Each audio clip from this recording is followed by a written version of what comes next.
Bonjour à toutes et à tous, bienvenue dans ce rendez-vous du dimanche soir à 18h. Je suis désolée d'avoir oublié d'annoncer cette émission que je propose chaque dimanche en live, donc pour parler de cinéma, pour parler de films, pour parler de séries autour d'un thème. Donc bienvenue et merci à tous ceux et toutes celles qui me suivent pour, lors de cette petite demi-heure, rendez-vous pour aborder une semaine au top, quelle que soit la situation extérieure que j'oublie.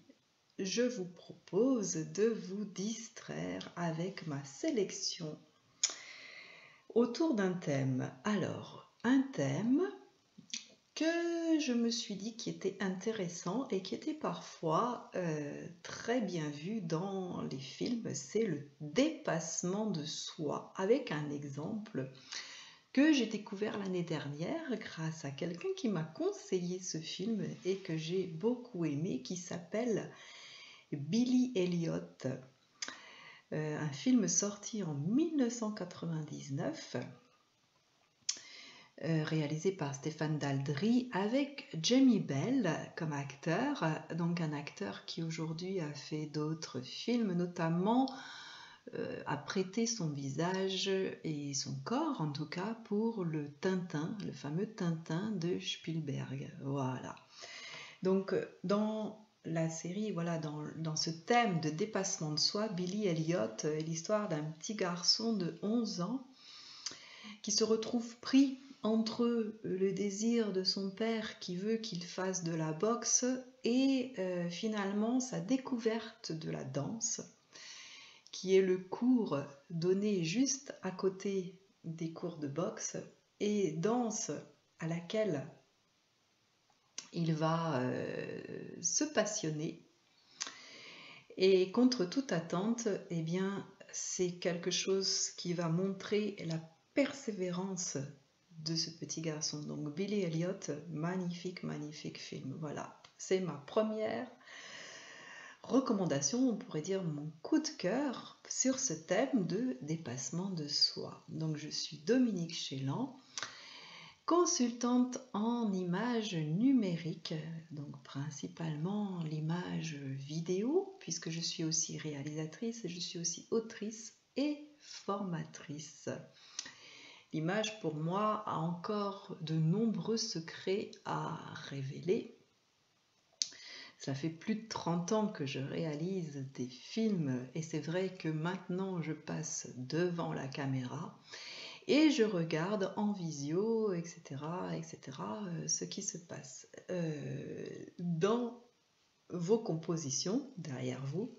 Donc sur mon site www.myrtille.com, MYRTILE, tout un tas de renseignements, des liens vers ma chaîne YouTube pour que chacun et chacune passe à l'action, fasse ses vidéos et soigne son image numérique qui est aussi les photos, qui est aussi ce que l'on écrit. Et comme j'ai beaucoup appris à travers les fictions, puisque en étant auteur, il est utile et intéressant de lire. En tout cas, la lecture, c'est vraiment quelque chose qui apporte énormément. Et je reconnais et j'avoue que j'aime beaucoup l'image, donc les films, les séries, et les téléfilms et les documentaires, etc. Donc tous ces genres différents sont aussi ce que j'enseigne et ce que je propose de partager dans ces vidéos qui sont déjà en live sur Facebook Watch, puisque maintenant la télé c'est partout et j'ai même découvert que ceux et celles qui font des vidéos et que je regarde, eh bien je vous regarde sur ma grande télévision de salon, puisque Facebook comme YouTube, je peux, je ne sais plus quel est le mot, mais bon, mettre l'écran sur ma télévision, et ça, c'est trop génial. Donc, pour ceux et celles qui me regardent ailleurs que sur leur smartphone, puisque maintenant les écrans sont tout petits, moyens et immenses, eh bien, pourquoi pas? Et comme la qualité est exceptionnelle, profitons et regardons des films. Donc après cette introduction avec Billy Elliot et le dépassement de soi, dans un style un petit peu semblable, un super film que j'adore aussi et qui est Karate Kid, donc un film de 1984 réalisé par John J. Avildsen, qui est le premier, vraiment le premier d'une série qui... alors quand je dis série, c'est plutôt une série de films et non pas une série, voilà. Donc ça a été conçu vraiment à l'origine comme un film unique et il a donné lieu effectivement à ce qu'on appelle des suites. Et donc Karate Kid, comme un peu Billy Elliot, c'est un jeune garçon qui, comme pour certains âges, se trouve embêté par ses camarades. Il décide d'aller voir un vieux jardinier qui est de ses voisins pour que ce vieux jardinier lui apprenne le karaté. Et ce qui est hyper intéressant, hyper étonnant dans Karate Kid, c'est que, il pense à apprendre tous ces mouvements de cet art martial et il se retrouve à repeindre la palissade, à réparer la maison, nettoyer la voiture, s'occuper du jardin et peut-être apprendre aussi une certaine philosophie qui fait que le karaté, peut-être comme les autres arts martiaux, personnellement, c'est quelque chose que je ne connais pas. J'ai découvert beaucoup de choses grâce au film. Et je remercie tous les réalisateurs et toutes les réalisatrices et toutes les équipes qui offrent des fictions merveilleuses, qui apprennent beaucoup de choses. À savoir qu'une fiction, un film, une série est obligatoirement documentée, tout en sachant qu'il y a une certaine liberté qui est prise, bien sûr, je dis bien sûr, pas forcément évident, avec justement cette réalité. Je me pousse un petit peu la lumière pour regarder si j'ai des commentaires, donc merci beaucoup pour les commentaires auxquels je réponds principalement. Désolée si j'oublie de répondre à certains commentaires ou certaines questions. Donc, likez cette vidéo, commentez, abonnez-vous à ma page, suivez mon actualité, posez-moi des questions, suggérez-moi des thèmes. Et bien tout ça, ça me fait énormément plaisir de savoir que ce que je raconte, en tout cas ce que je propose, cela plaît à certaines personnes. Certains me le disent, d'autres oublient, ou bien comme nous sommes peut-être dans une sorte de consommation, j'ai envie parfois de partager des coups de cœur et aussi ce que j'aime. Voilà. Donc, Billy Elliot, Karate Kid, dans le même style, les Goonies. Alors, les Goonies, moi qui pensais que c'était Spielberg, non, les Goonies, c'est Richard Donner, le réalisateur. Et c'est un film de 1985, donc un peu proche de Karate Kid, qui était de 1984, donc les années 80 ont été prolifiques pour certains films. En tout cas, il y a eu des périodes, donc là c'est un petit peu long à expliquer, ça donnerait vraiment lieu à d'autres vidéos pour raconter l'histoire du cinéma qui, pour ceux qui peut-être ne le savent pas, est né officiellement, en tout cas en 1895. Donc ça commence à faire un moment. Les années 80 voient l'arrivée de notre ami le magnétoscope et notre grande amie qui aujourd'hui existe encore et qui s'appelle la télécommande. Et oui, la télécommande dans les années 80 a modifié notre façon de regarder la télévision et aussi le magnétoscope, son ami, donc son allié. Je dis ça puisque enfin je peux enregistrer un film. Aujourd'hui, c'est vrai que je veux un film, je l'achète, je le loue, je le cherche. Donc les vidéoclubs existaient et c'était déjà possible. Ce qu'il y a, c'est que là maintenant je clique et je peux acheter un film. Donc je vous les propose, tous ces films. Donc je reviens aux Goonies. Alors les Goonies, pour ceux qui connaissent et ceux qui ne connaissent pas surtout, c'est une bande de jeunes garçons, et il me semble qu'il y a une fille, tout de même quand même, qui partent à l'aventure pour découvrir un trésor. C'est quand même plus intéressant quand il y a un trésor. Donc quand je parle de thème dépassement de soi, c'est vrai que l'univers enfantin, juste la préadolescence est vraiment l'idéal pour aller sur des thèmes vraiment parfaits, pour aller au-delà de ses peurs. Les Goonies, c'est cette bande de jeunes qui va se retrouver mêlée avec des voleurs de grande envergure et dans une maison où tout leur fait peur, et pourtant ils surmontent cette peur. Donc il y a, par rapport à Karate Kid et Billy Elliot, où ce sont plutôt des affaires personnelles, puisque c'est un seul personnage, les Goonies proposent vraiment l'histoire de copains, la bande de copains qui réussit à faire des choses extraordinaires. Donc ça, c'est vraiment des recommandations que je donne à vous, parents, et que j'aurais aimé avoir, et que j'ai eu pour mes propres enfants, c'est avoir des conseils sur quoi regarder avec mes enfants. Donc Billy Elliot, Karate Kid, les Goonies.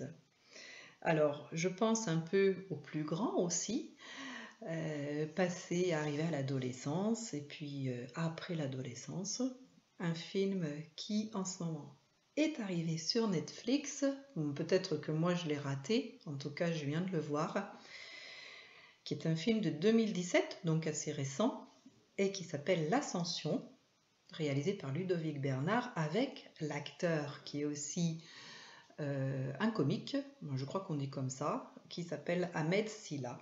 C'est une adaptation libre d'un livre de Nadir, j'ai raté son nom, je l'ai écrit assez mal, donc du coup je n'arrive pas à me relire. Et c'est surtout l'adaptation donc libre, évidemment, de ce livre qui raconte l'histoire donc du premier franco-algérien qui est arrivé en haut de l'Everest. Alors, l'ascension est vraiment passionnant de ce point de vue-là, enfin ce film en tout cas. Moi, quand je l'ai découvert, et surtout quand j'ai découvert l'histoire derrière le film, je suis curieuse et très souvent, j'adore savoir quelle est l'histoire de l'histoire. Donc, même s'il y a beaucoup de libertés qui ont été proposées dans l'ascension, on y retrouve bien sûr ce que je disais sur le dépassement de soi. Donc, cela parle d'un jeune homme. Je le situe dans les 18-25 ans, qui, pour épater sa copine, donc il est ce qu'on appelle le zonard au début du film, ou peut-être même le loser, et pour épater une fille, il lui dit quand tu veux, je monte en haut de l'Everest. Et avec zéro argent, avec zéro, un petit peu comme moi, aptitude pour ce genre de sport. L'Everest, c'est quand même bien plus qu'une petite grimpette. Zéro préparation. Il réussit à emmener déjà autour de lui de l'adhésion pour arriver à monter son projet. Et il se retrouve donc dans un groupe pour monter l'Everest et avec des gens déjà aguerris, déjà adeptes de l'ascension en montagne, donc en haute altitude. Ça, je pense que c'est quelque chose où vraiment pas du tout d'improvisation, et pourtant il le fait. Donc ce film L'Ascension est un merveilleux exemple de dépassement de soi, d'un point de vue physique aussi. Ce qui remet peut-être en cause le côté entraînement. Donc c'est vrai qu'il y a quand même cette souffrance qui est montrée, cette souffrance qui existe lors de chaque effort physique, et qui, quand je dis remet en cause, surtout qui interroge sur le côté mental. Donc dans ce film L'Ascension, le mental est montré comme quelque chose de vraiment, vraiment hyper important. Et ce qui ne gâche rien, en tout cas, ce qui me plaît en plus dans ce genre de film, et dans L'Ascension en particulier, c'est que c'est traité d'une façon humoristique.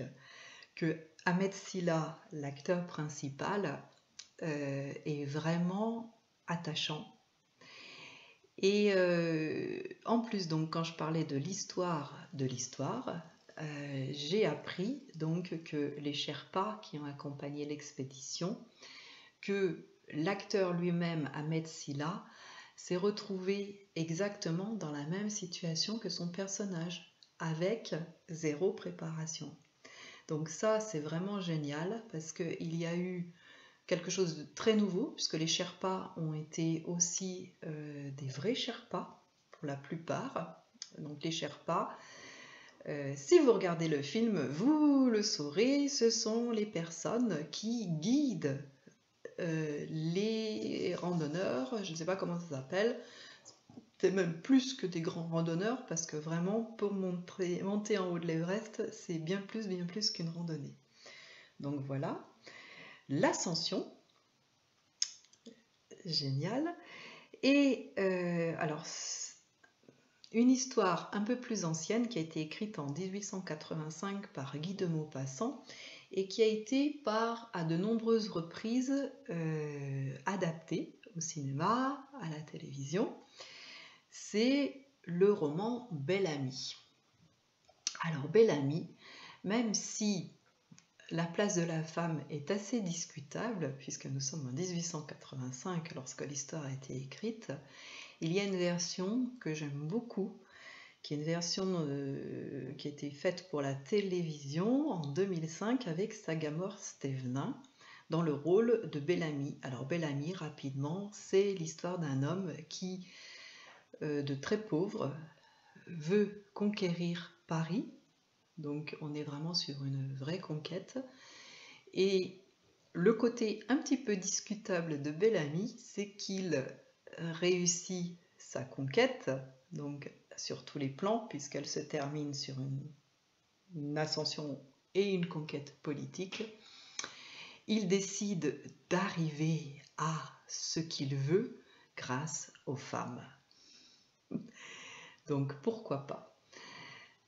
Je dis bonjour aux personnes qui me suivent. Posez-moi vos questions et puis, eh bien, passez de bons moments en regardant de bons films. Alors, un que j'ai commencé, il me reste 45 minutes, c'est Mange. 45 minutes à regarder sur ce film. C'est Mange, prie et aime. Donc je le guettais du coin de l'œil, ce film, depuis un moment. Il est tiré d'un livre d'Elisabeth Gilbert, qui est donc le personnage que incarne Julia Roberts. C'est un film de 2010, Mange, prie et aime. L'histoire d'une femme new-yorkaise qui divorce, qui se trouve un amant et qui finalement le quitte et part réaliser ses rêves. Je pense que ça parle à certaines personnes. Donc elle passe déjà à Rome Donc dans le passage, ouais, l'Ascension, très sympa Sylvain, c'est sur Netflix. Et donc j'en suis à Mange, Prie et Aime, qui est aussi sur Netflix. Bon d'accord, je reconnais comme beaucoup de personnes qui critiquent Netflix. Non, moi, pas de critique pour Netflix. Il y a plein de films et des classiques. Chaplin, La Nouvelle Vague, Belmondo. Alors, je reconnais que certains Belmondo ont un peu vieilli. Je m'en suis regardé un pour le faire découvrir à mon fils hier. Et c'est un autre sujet. Je pense que je peux faire une vidéo entière avec la carrière de Jean-Paul Belmondo au cinéma. Voilà. Donc c'était une petite parenthèse et je continue sur le dépassement de soi, puisque Mange, Prie et Aime me semble être intéressant, alors là d'un point de vue physique pour l'ascension, et Mange, Prie et Aime d'un point de vue plutôt mental, spirituel. Voilà. Donc ça donne, comment dire, un petit peu pour tous les goûts, entre guillemets. Et mon fils me propose de découvrir Moon Palace, un roman de Paul Auster, écrit en 1989. Donc, pourquoi pas? Il me propose juste de le lire en anglais. Donc, a priori, ça rentre dans ce thème de dépassement de soi. Donc, tant qu'à faire, qu'à regarder des films, des fictions, des séries, en consommant beaucoup, pourquoi ne pas prendre un peu de distance par rapport à ce que vous regardez et vous poser des questions sur, finalement, qu'est-ce que ça m'apporte? Est-ce que c'est intéressant? Est-ce que ça peut me plaire? Est-ce que je le regarde pour me distraire? Est-ce que je le regarde pour passer le temps? Qu'est-ce que j'apprends? À quoi ça me fait penser? Donc se distraire, oui, bien sûr, nous avons tous besoin de nous distraire. Après, passer énormément de temps à regarder des vidéos et se finir par se dire finalement j'ai regardé les 10 saisons de cette série et qu'est-ce que j'en retiens, qu'est-ce que j'en garde, qu'est-ce qu'il m'en reste, comment dire, pour moi c'est inintéressant. Autant éteindre la télévision, être vraiment, alors je dis la télévision parce que c'est quand même un petit peu, alors, je parle de l'objet puisque maintenant la télévision est utilisée de façon un petit peu différente, puisque comme je le disais, YouTube, je mets YouTube sur ma télévision, je mets Facebook sur ma télévision, j'ai découvert ça cette semaine, donc moi j'adore parce que du coup je me retrouve d'une image minuscule, ou en tout cas au lieu de la regarder là-dessus, je la regarde sur un écran plus grand.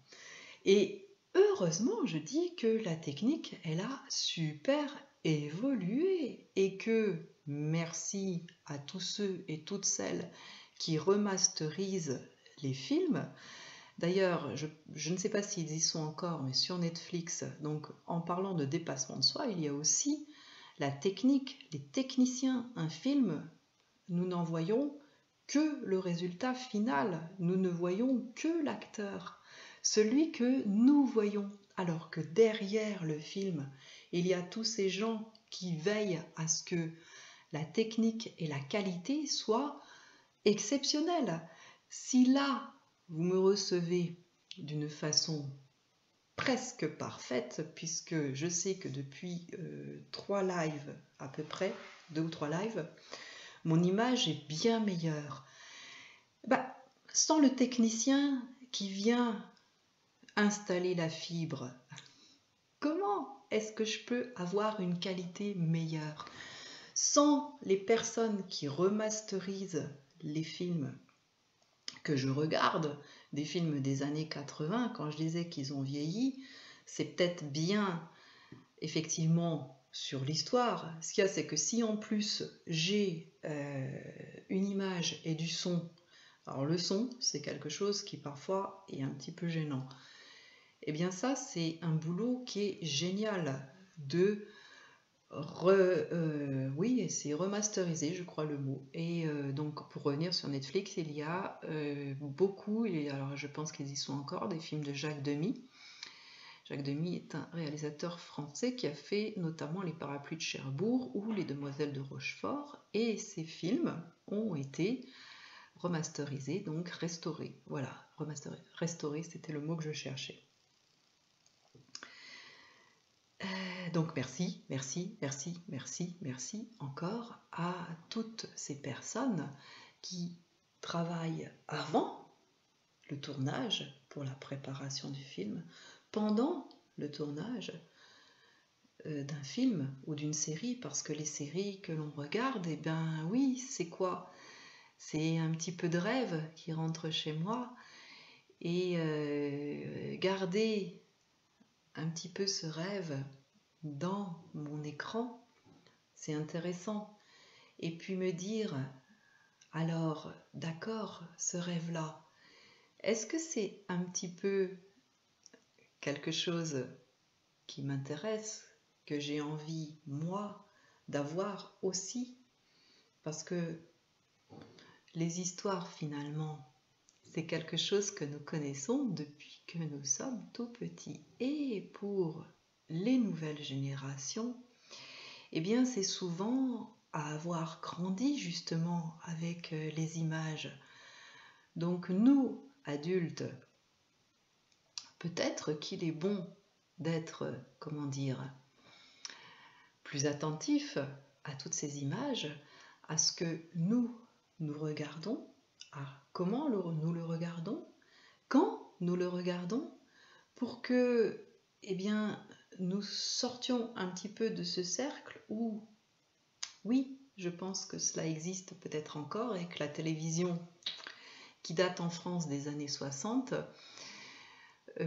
a apporté, où, cette télévision, qu'est-ce qu'elle est géniale!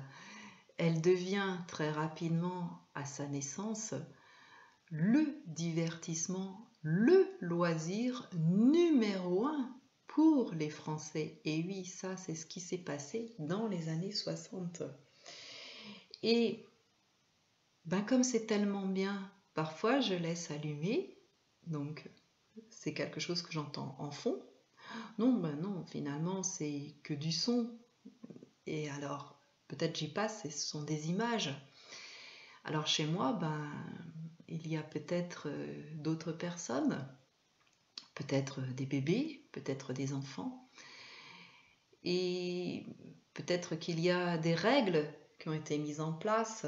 Donc au début de la télévision, à un moment, il y avait des petits carrés blancs. Pour certains de ma génération, le carré blanc, ça voulait dire que c'était interdit aux enfants, que c'était un peu porno, ou en tout cas osé. Aujourd'hui, nous avons des petites signalétiques avec l'âge pour regarder un film qui est très différent de ce que qu'ont proposé les salles de cinéma. Donc ça m'étonne tout le temps un peu. C'est que au cinéma, je peux, si j'ai 17 ans, aller voir un film. Et lorsqu'il passe à la télévision, tout d'un coup, il interdit aux moins de 18 ans. Bon, pourquoi pas? Donc ça, c'est quelque chose d'assez curieux. Je vous invite à essayer de le remarquer. Un film tout public dans une grande salle. Donc ces règles-là, elles sont variables, puisque la maturité des uns et des autres, elle est différente. Donc quand on a des enfants, en tout cas, c'est ce que j'ai fait, et ça fait partie aussi de cet œil que j'exerce depuis le début, depuis plus de 30 ans, en ayant fait un grand nombre de films où je regarde et je peux voir et je peux peut-être désamorcer aussi ce que je regarde avec un jeune public.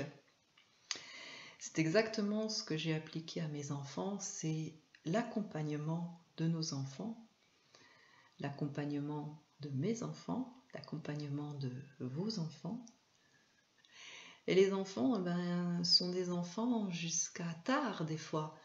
Un enfant ou un adolescent de 15 ou 16 ans, peut-être que des films comme Antéchrist sont à déconseiller. En tout cas, c'est un peu ce que moi j'ai fait et je reconnais, en discutant maintenant avec des adultes, que c'est éducatif à la fiction, que l'on pense anodin. En tout cas, oui, ce n'est qu'un film. Et pourtant, nous savons aujourd'hui que notre cerveau, il a tendance un peu à mélanger l'imaginaire et le réel. Et oui, notre cerveau, eh bien, nous pouvons le leurrer assez facilement. Alors, quoi de mieux que d'être prévenu, que de s'éduquer, que de s'informer, pour pouvoir justement en faire profiter, eh bien, nos enfants, nos petits-enfants, et puis aussi, bien entendu, pouvoir communiquer et en discuter avec eux. Alors, je reviens sur ma sélection de ce dimanche, donc 29 novembre. Et oui, ma dernière émission en live, donc que je laisse en replay pour ceux et celles qui souhaitent revoir cette sélection, ma sélection de films. Je reprends à l'envers. Mange, prie et aime, avec Julia Roberts, un film de 2010. L'Ascension, un film de 2017 de Ludovic Bernard avec Ahmed Silla. Belle performance physique. Bel Ami, plusieurs adaptations, même une avec Robert Pattinson.